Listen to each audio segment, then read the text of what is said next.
mimi nakupesha. Jina tulikuwa tunashia kifungu kwamba yule bibi tunapomwombea wale wachawi wanaenda kukusanyia na wanarudi. Atumwachi. Yaani wanasema atumwachi. Tunaomba anarudi. Ikabidi tuanze kuwasha moto. Jana kwa sio Zakaria miongoni mwa watu waliowasikia aliyowaona huko waliokuwa wanamlazimisha, mmoja akaniambia kwamba anaumwa yuko hoi. Nikamwambia na ataumwa sana. Yaani asipokubali kuamini kwamba Yesu ndio yuko kwenye hili jambo, akatubu, kitakuta kibaya. Alafu mtumishi wa Mungu anasema kwa ujasiri ana amani. Na nikwambie, sio alimwambia kwamba akisema atakufa, hajafa, wala baba yake hajafa, wala ndugu yake yoyote hajafa. Bwana asifiwe. Bwana nikwambie, kwa Yesu yote yanawezekana. Farao akajipanga na magari mengi. Bwana nikwambie, mstari wa ngapi? Nilikwambia Bwana anapokutendea acha jeuri. Mstari huu wa mstari kutoka 14 mstari wa 8, Barakia kusoma kanisa. Anasema hivi, ngoja nisome Biblia ya kawaida. Bwana akafanya moyo wa Farao kuwa mgumu, naye akawafuata wana wa Israeli, kwa sababu wana wa Israeli walikuwa kwa nini? Ombea wanakunyanyasa usiri, wameanza tena. Wale wanakutesa kwenye mipaka yako, waliondoka wamerudi tena. Ndicho kilichotokea kwa wana wa Israeli. Farao aliwatesa kwa muda mrefu, karudi tena. Wana wa Israeli wanaona, wanaogopa, mpaka wanatamani wamerudi kule. Maana kinachotokea hapa, Farao atawarudisha kwa viboko. Wakaanza kulia. Musa akawaambia, wapendwa, msiogope, simameni mkauone wokovu wa Bwana, maana hao maadui mnaowaona hapo hamtawaona tena milele. Ngoja niwaambie, hata kama njiani ndio kuna vikwazo, kuna saa Mungu ataamua awapoteze maadui zako. Ngoja niwaambie, kuna saa Mungu ataamua hao waliokushikilia kwa muda mrefu, maana ndio huwa hawataki kuachia. Kuna saa Mungu anaamua awapoteze milele. Ndio maana niliwaambia, haijalishi ni miaka mingi. Wengi mnapitia changamoto kwa muda mrefu na watu wamezileta makusudi. Ngoja nikwambie, miongoni mwa mambo nitakayoyaombea mengi. Unajua kwa nini wa Misri waliwafuata wa Israeli? Kwa sababu ya maagano. Farao alikuwa ameweka maagano na watu wale kama wafanyakazi wake wa kudumu. Kwa hiyo akaona, ninawaachaje kirahisi? Miongoni mwa vitu ambavyo vinashindwa kuachia watu kwa urahisi ni maagano. Yaani maagano yale matatizo ambayo yamekaa na wewe kwa miaka mingi, huwa yanatembea na spirit za maagano. Ndio maana unaona kazi ilivyoharibika na kwa baba yako hivyo hivyo. Ndoa yako inavyoharibika na kwa mzazi wako ilikuwa hivyo hivyo. Ugonjwa wa mtoto wako ukichaa, ukiangalia kwa baba yako kuna mtoto aina hiyo. Yale mambo ya asili, ya ukoo, ya maagano huwa yanakuwa magumu sana. Ndio maana kuna saa yanapaswa afanyike maombi makini ili kuondoa zile spirit of covenant, zile roho za maagano. Waisraeli wanafuata kwa ajili roho ya maagano ya Farao inawaandama. Ilikuwa nao Misri haitaki kuacha, inawaandama. Ukiona tatizo linajirudia miaka na miaka kwa muda mrefu, tambua kuna roho inaandama. Wangapi leo mko hapa hamna, yaani mjabahatika kupata watoto au wala watoto tuwili au kama ukiangalia na mzazi wako hivyo hivyo na babu yako hivyo hivyo, au wengine wana tatizo la uzazi na mama yako ukiangalia alikuwa na tatizo hilo, bibi yako alikuwa na tatizo hilo. Ngoja nikwambie, hizo ni roho za maagano. Kwenye maombi haya sikemee katika jina la Yesu. Ngoja nikwambie, lazima utamke kwamba maagano yote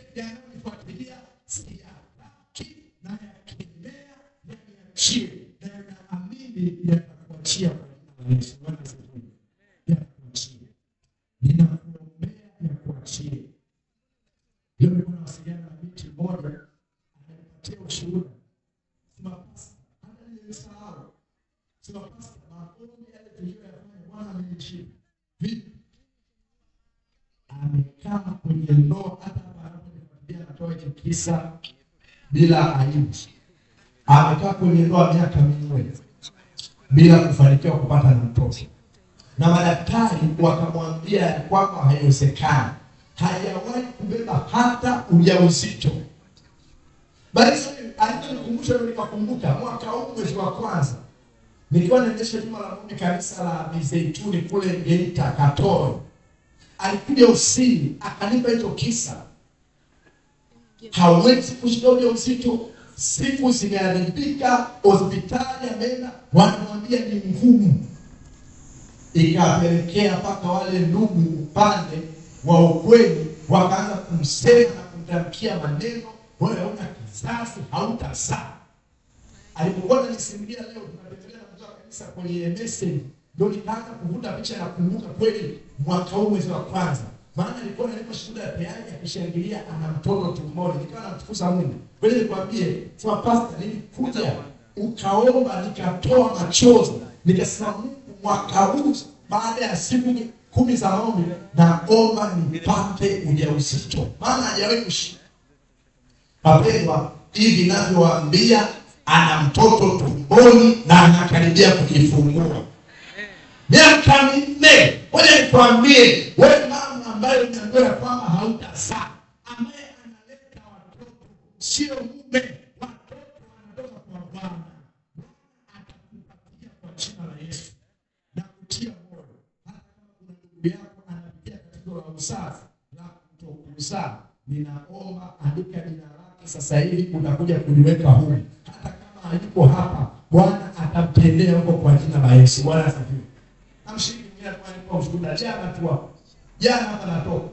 Bia pastor, Bwana amenifungua, sasa hivi naona sasa mambo yangu ya kike yanaenda vizuri baada ya muda mrefu. Naamini sasa naenda kuzaa. Nikamwambia utapata mtoto kwa jina la Yesu. Kwa mfungo.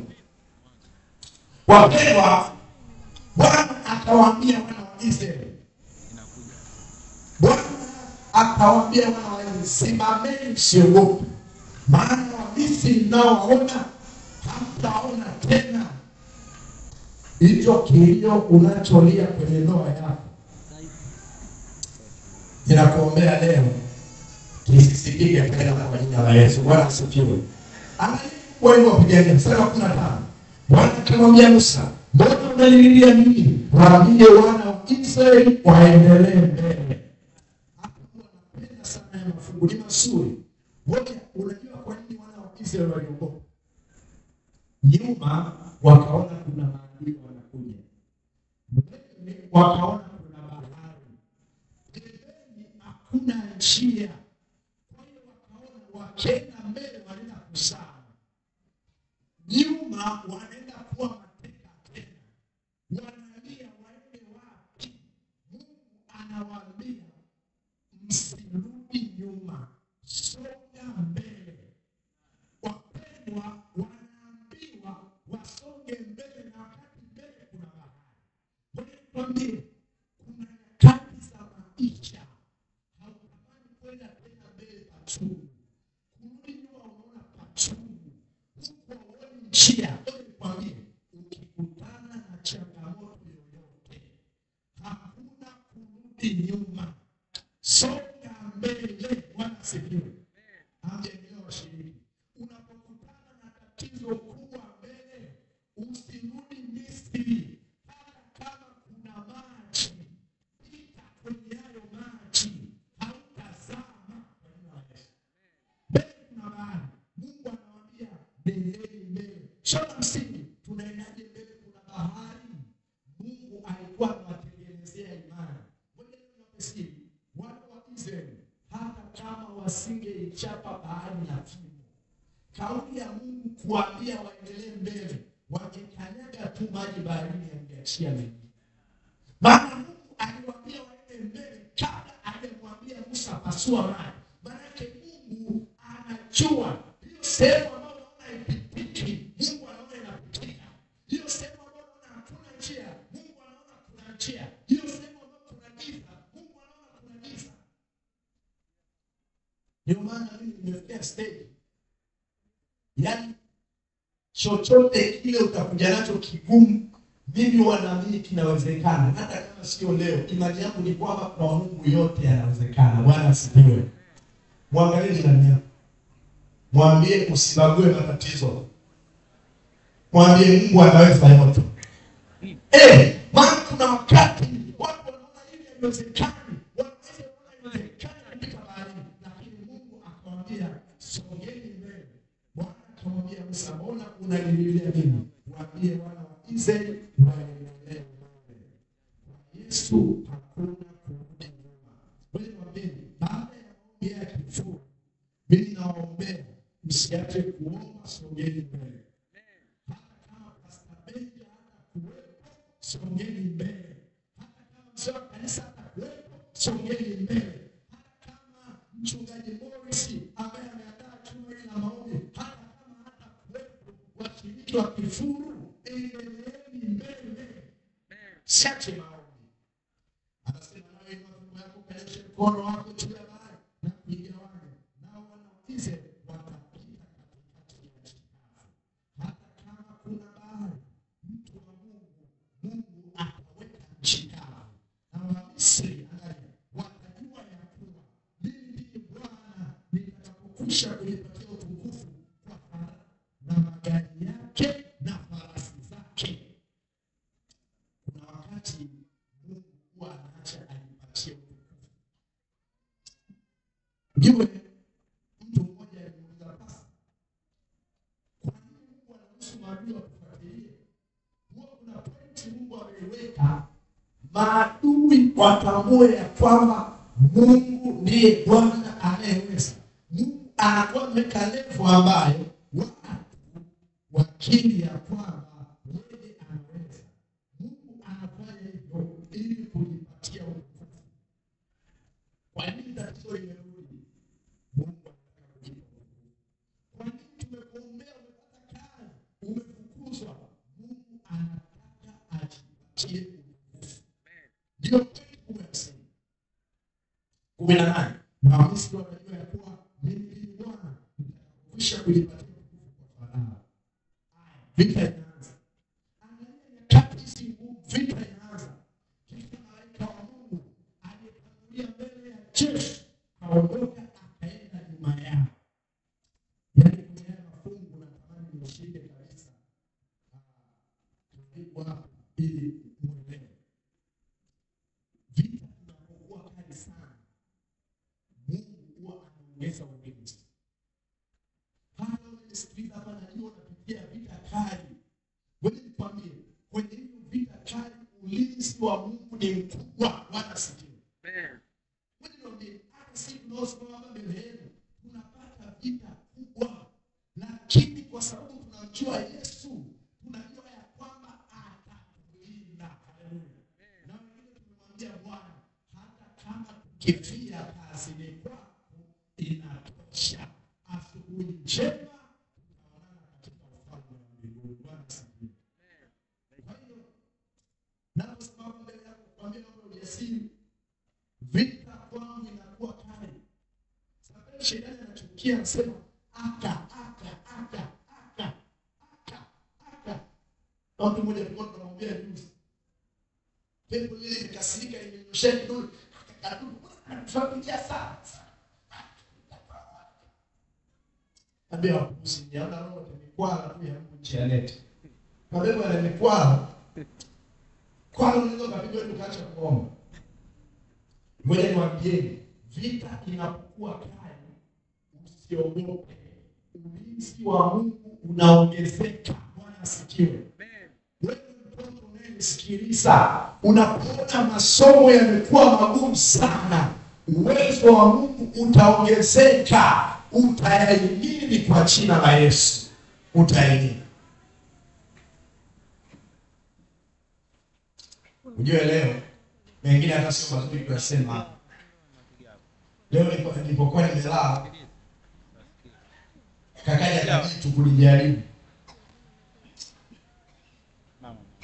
basi tuachie hapa, lakini kalipigwa radi. Bwana asifiwe.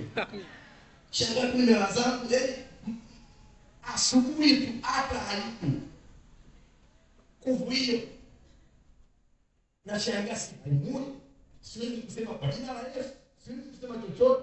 Nikajua ni maombi ya kifuru some mimi.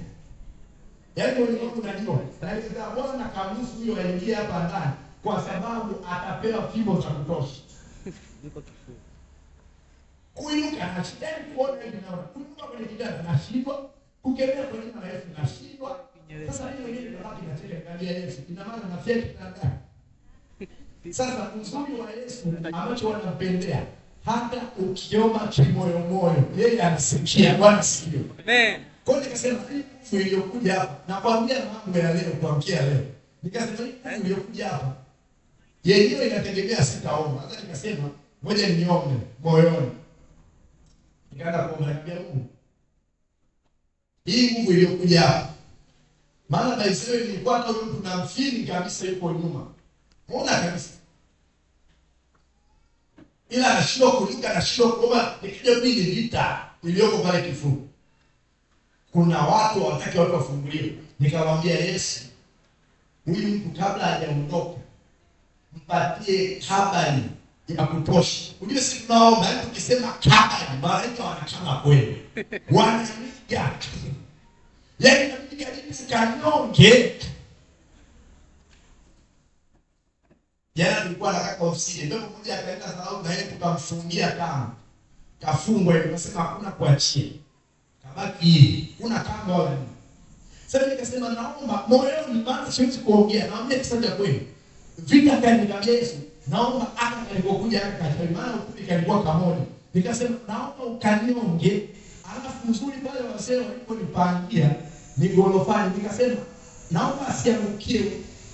Yaani mdimshani apige kwenye gorofa kule chini, ndo kaangukie huko kabambishwe. Kwa nikaanza kuomba kimoyomoyo. Na kuomba kimoyomoyo, ndipo nashangaa ile nguvu inaniachia, sauti inatoka kwa imani, naona kajitu kananyongwa. Ngoja nikwambie, nilishangaa tu kitu kimelia pa. Alafu nikiwa kama nilifungua macho naona kama kajitu kanaporomoka kule kwenye gorofa, kamekabwa hivi mpaka chini. Alafu muda huo unashtuka. Nikaanza kucheka, nikasema la wachawi Bwana. Wewe unajaribu sana. Nifuate mpaka hapa guest lodge kweli. Alafu ile asubuhi kabla sijaamka chini mdogo, nashangaa kuna mtu anafunga mlango kwa nguvu pale. Bongo. Hiyo ni hata bongo. Bongo. Naenda kufungua skuti. Maana kama ni wahudumu wa guest pale mzee, wanakuja saa 4. Kufungua tembea kwenye korido sioni, nikasema asante Yesu kwa kushinda. Bwana asifiwe. Amen. Wapendwa, Yesu anakupigania hata wale maelfu watalipwa. Amen. Yesu ukichoshwa kama mimi, omba wakabwe, alafu wakisha kabwa wasiondoke, walikwe, alafu malaika watashinda wakabamishe kwenye mawe na vinaonyaga kweli, ila tu vina kiburi. Anasema jeshi yule malaika karudi nyuma, napo palikuwa na ile wingu na ile giza, lakini nilitoa nuru wakati wa siku, na hawakaribia hawa usiku kucha. Ngoja niwaambieni, malaika akarudi nyuma, lile wingu likarudi nyuma, na lile wingu la moto likarudi nyuma.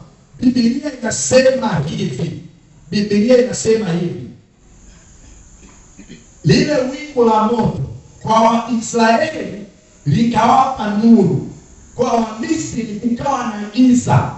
Halafu sasa lile wingu ambalo ndani yake kulikuwa na uwepo wa Mungu likafika pale katikati ya wana wa Israeli na Wamisri, likawapiga upofu wa Israeli wa Misri. Yaani ilikuwa hivi, wewe nikwambie kilichotokea ni Farao na wanajeshi wake wamepanda farasi. Wanaona wana wa Israeli wale pale. Farasi zinakimbia, hawawafikii. Wanapambana, hawawafikii.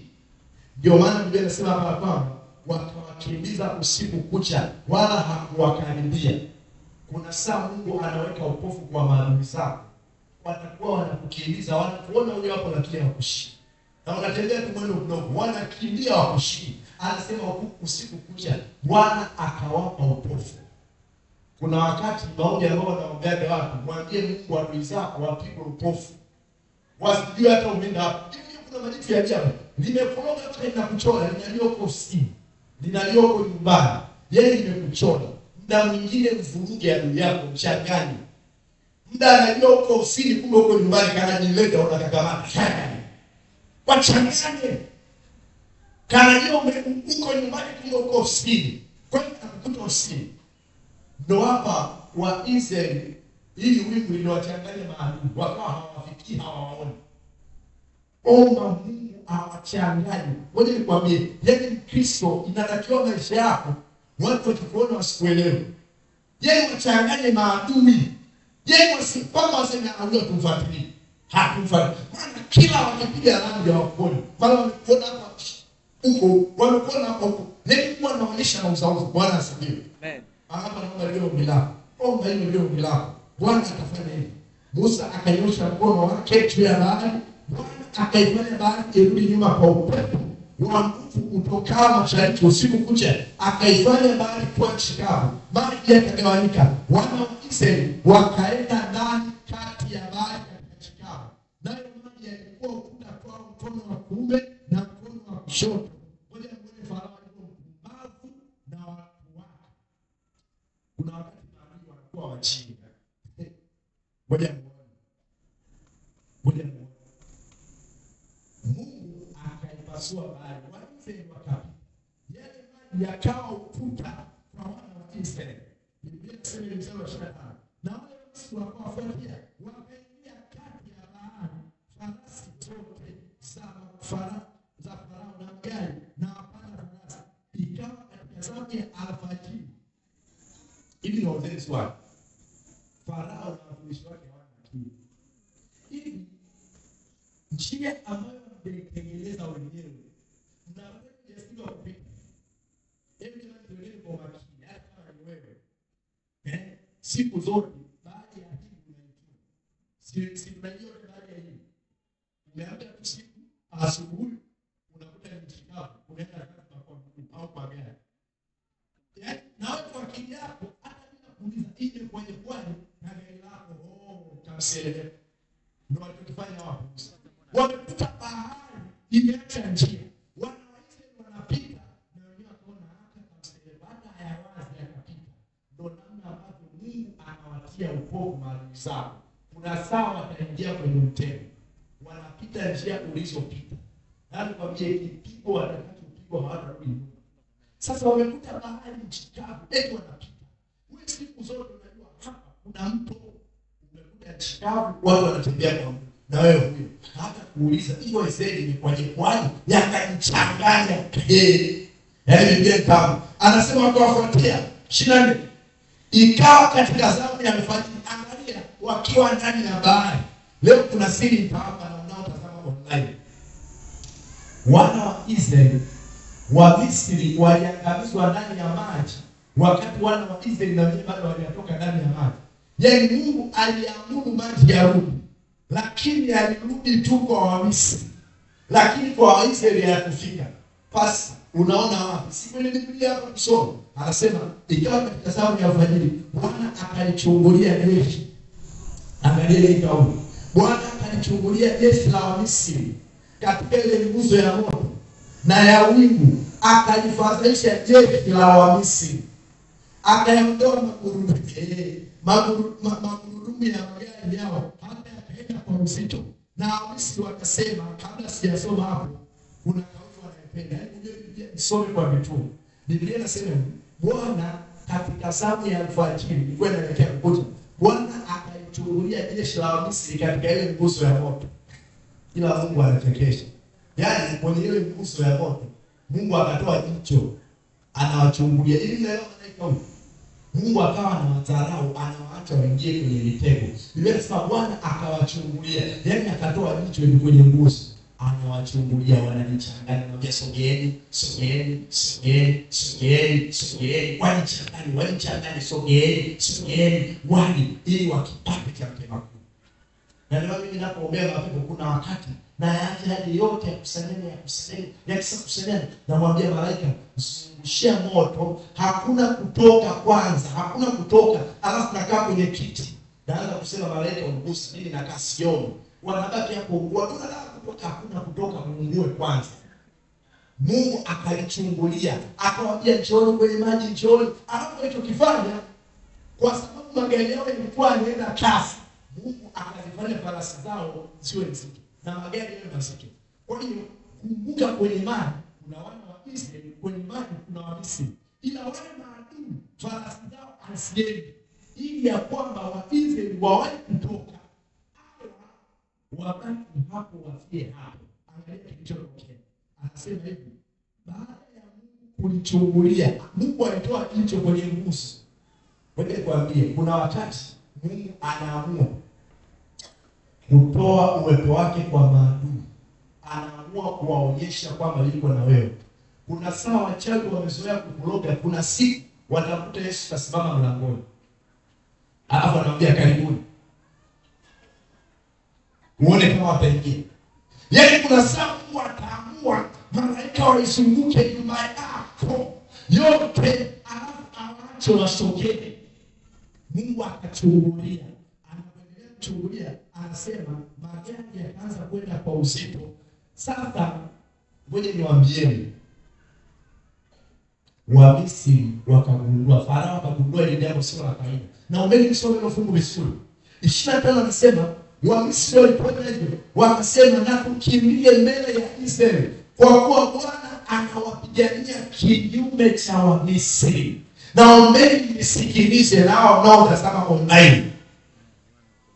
Walipokuwa ndani ya bahari, wakagundua ya kwamba hao wa Israeli wametuwekea mtego.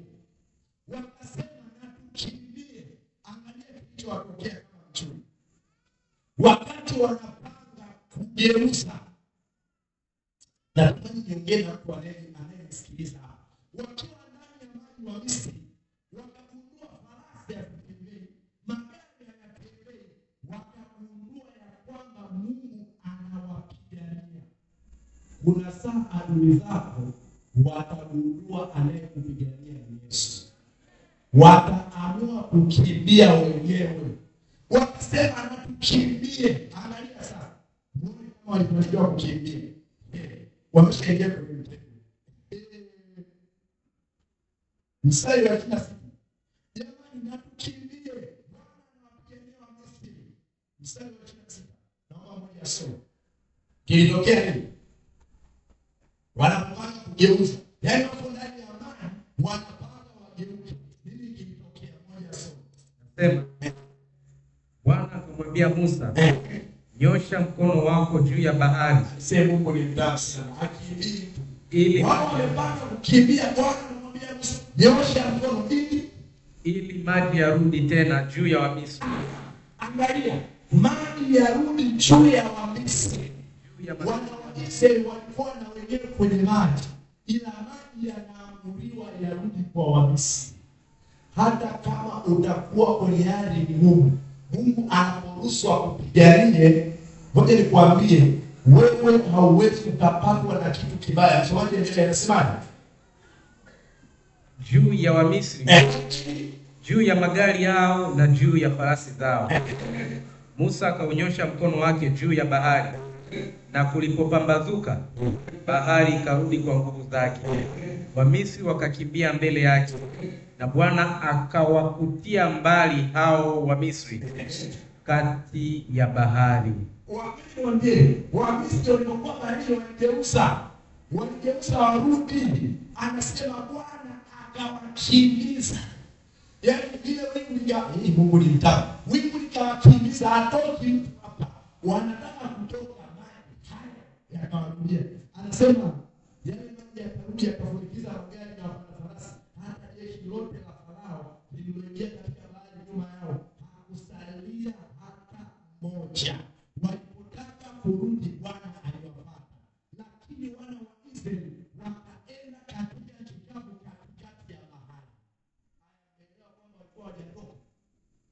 walikuwa hapo ndani ya maji. Wamisri wanataka wakeusi. Lile wingu likawakimbiza, atoki mtu. Maji yakarudi, yakawaangamiza wote. Alafu ona Waisraeli wako ndani ya maji. Natamani washiriki waelewe. Wako ndani ya maji, lakini maji hayarudi kwao, yanarudi kwa Wamisri. Alafu Biblia inasema hivi: ndivyo Bwana alivyookoa Israeli siku ile mikononi mwa Wamisri. Waisraeli wakaona Wamisri ufuoni kwa bahari wamekufa. Israeli akaiona ile kazi kubwa aliyoifanya Bwana juu ya Wamisri. Ndipo hao watu wakamcha Bwana, wakamwamini Bwana na mtumishi wake Musa. Siku zote Waisraeli walikuwa wamwamini Musa wala Mungu. Ndio maana walipofika baharini walianza kumlalamikia Musa na Mungu. Baada ya tukio la mwisho, ndipo anasema wakamwamini Mungu, wakamwamini na mtumishi wake. Wewe niambie, hata sasa hivi mnapoona hivi, kuna watu mpaka sasa na ujini bado hawana imani kama Yesu anatenda. Wanataka nione mambo makubwa. Anasema siku ile Bwana akawaokoa na mkono hodari na katikati ya bahari. Watu wa Misri wakafa wote. Bila nikwambie wewe umekuja jioni ya leo, kuna saa ambayo Mungu huwa anaamua aangamize maadui zako wote ili usafiri salama. Bwana asifiwe. Amen. Jioni ya leo ninaomba hawa Misri wanaokufuatilia kwa muda mrefu, leo Bwana awachungulie kwenye wingu la moto. Bwana asifiwe. Amen. Ikiwa ni ombi la kusimama na wasogee mbele. Watoto leo naomba wa kwanza kabisa hapa mbele. Ndio kanisa usogee hapa mbele. Kama mchungaji yuko usogee mbele. Kama hujaandika yale majina 7 weka huko kilo box usogee hapa. Barikiwe mpiga kinanda.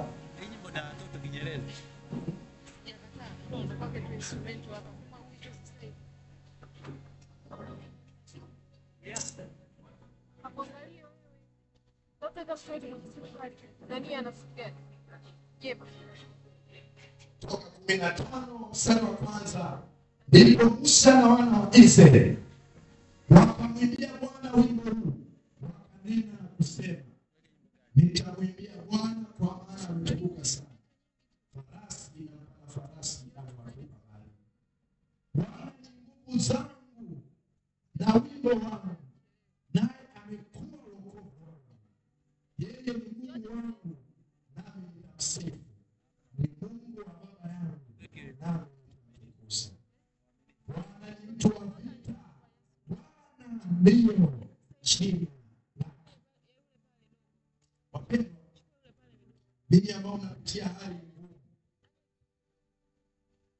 jioni ya leo tunaomba kwa jina la Yesu, leo muimbe wimbo wa ushindi. Haijalishi umelia kwa muda mrefu. Wengine wameliswa na ndoa, wengine wameliswa na maisha magumu, masomo. Wa Israeli nisiaidike milele. Kwa haki yako uniponye, uniokoe. Unitegee sikio lako, uniokoe. Uwe kwangu mwamba wa makazi yangu, nitakapokwenda siku zote. Ombea watoto wako walioko hapa. Watoto kuna wanao kama mnaumwa nyesheni mikono. Mtoto anayeumwa yuko hapa. Mgonjwa. Wote wazima. Sasa. Mwingine mtoto anayeumwa kichwa, tumbo, nyosha mkono. Tutaombea. Tutaombea. Mzee wa kanisa utaombea wanandoa. Mzee wa kanisa utaombea watoto. Ombea watoto. Alafu mimi nitabariki. Niombe tuimbe wimbo huu, beti mmoja tu. Usinipite Mwokozi. Beti mmoja.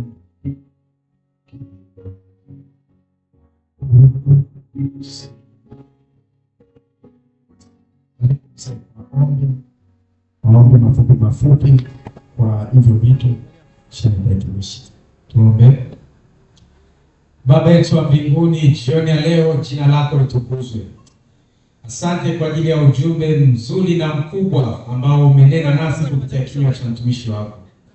Asante kwa sababu ujumbe huu umetuvuta sana karibu na wewe, kwamba wewe utatupigania nasi tutanyamaza kimya. Amen. Kwa jinsi hiyo ninakualika Mfalme wa amani, maadui zetu wote ambao wamekuwa wakitupiga nyuma, basi ukatupiganie nasi tukanyamaze kimya.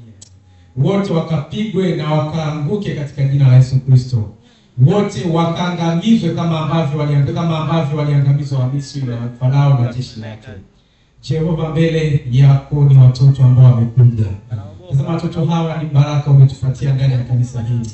Wengine ni wanafunzi wanasoma. Wengine ni watoto wadogo bado wanalelewa.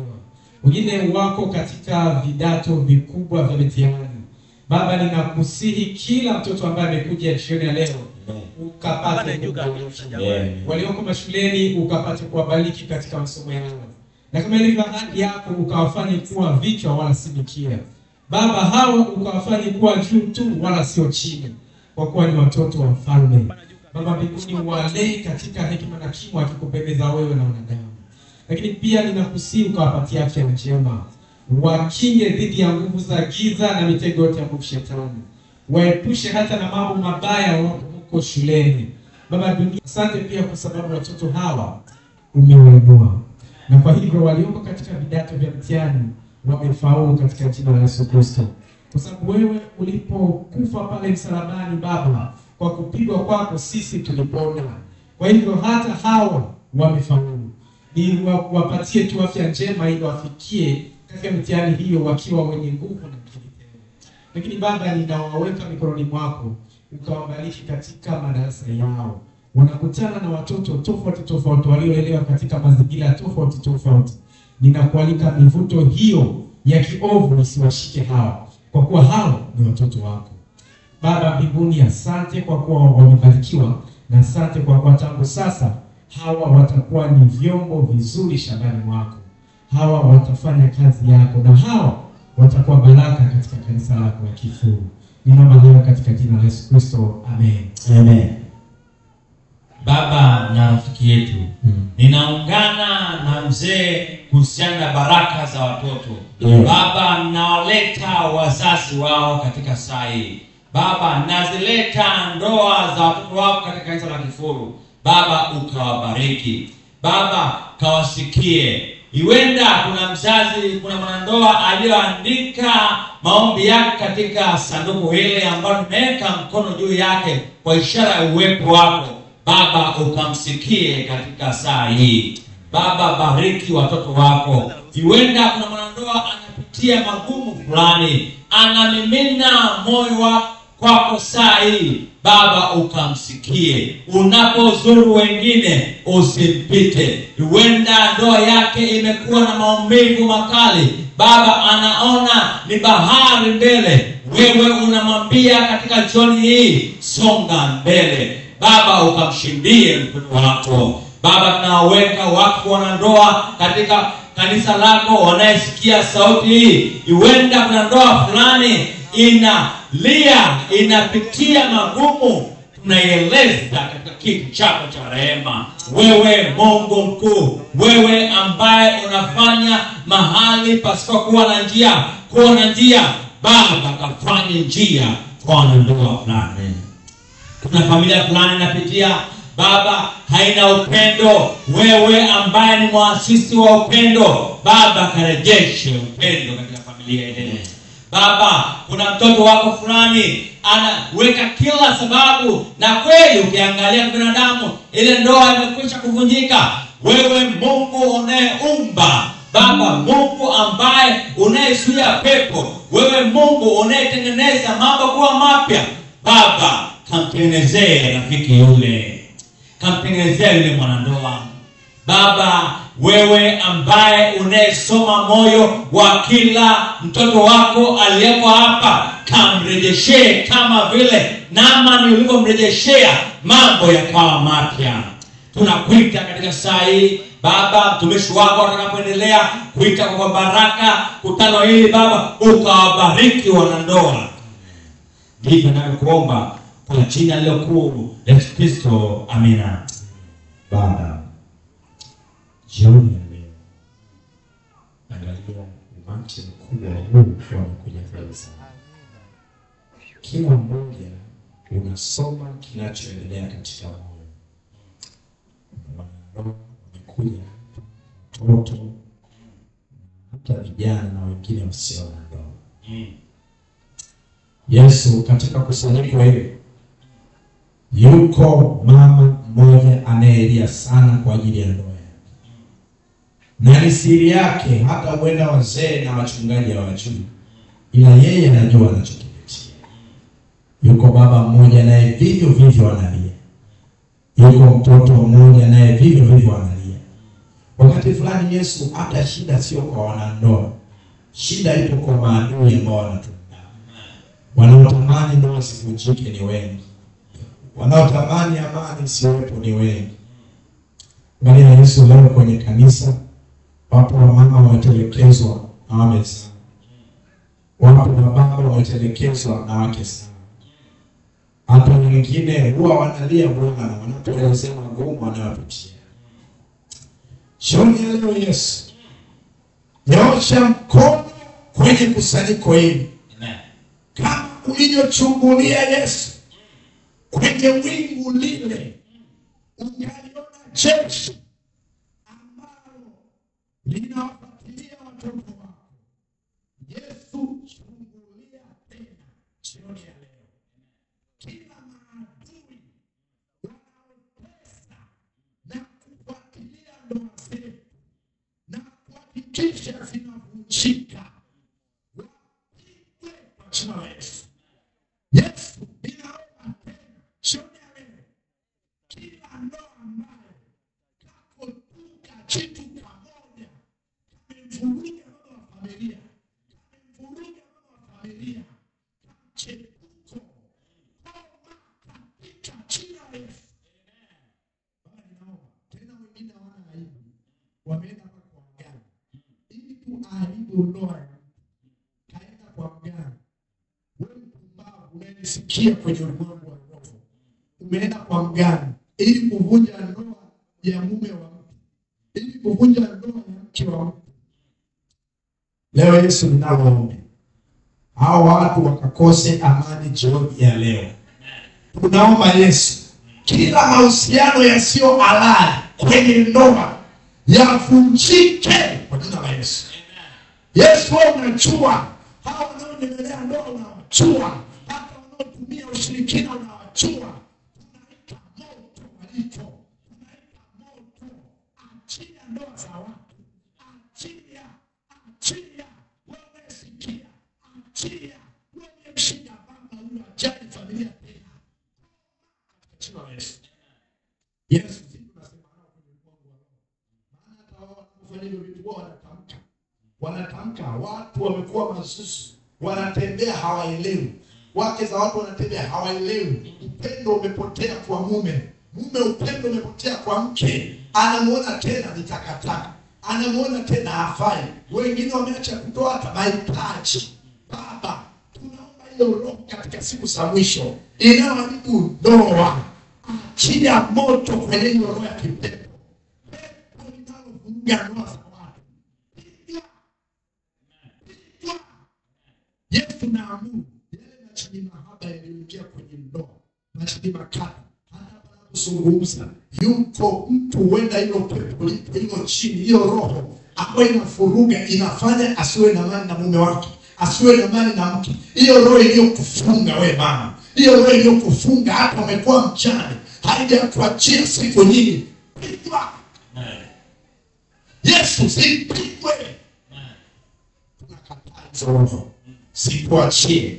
Yesu, sasa ninabariki, rejesha upendo wa familia, rejesha upendo wa ndoa. Wale wanaume waliotoroka familia warudi, hata kama wako mbali warudi, walioacha kutoa matumizi watoe, kazungumze nao Yesu, watoe kwa jina la Yesu. Wale ambao wamesahau waliotoa wanasemaje watoe? Yesu, kabla sijaombea watoto, ninaomba kwa wanandoa wengine ambao wako hapa na huenda wanaumwa. Nyosha mkono kama uko hapa unaumwa. Wewe wanandoa, si wanandoa, unaumwa, nyosha mkono. Baba, katika jina la Yesu, hayo magonjwa wakati mwingine yameleta sintofahamu na kutokuwa na furaha nyumbani. Kwa hiyo mikono iliyonyoshwa, hiyo ugonjwa pigwa kwa jina la Yesu. Kama kuna roho ya pepo mchafu, magonjwa pigwa kwa jina la Yesu. Na Mungu, hiyo nguvu iliyokufunga ipigwe kwa jina la Yesu. Baba, piga kila nguvu kwenye ugonjwa na kuamuru wewe ugonjwa.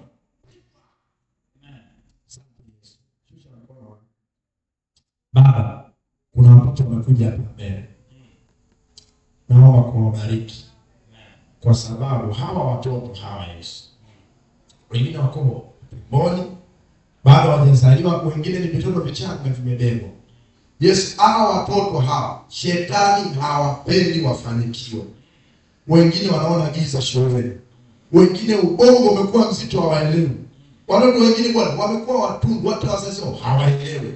Watoto wengine Yesu wamekuwa hawaeleweki, wamekuwa kama vikatuni, yaani hata amekuwa wengine watoto vizuri shuleni, akili zimeisha zote. Leo jioni ya leo warudishia akili sana. Wale watoto wanaona giza wakati wa mtihani, na kemea hiyo nguvu kwa jina la Yesu. Wale watoto ambao mtihani ukikaribia wanaumwa, wapone.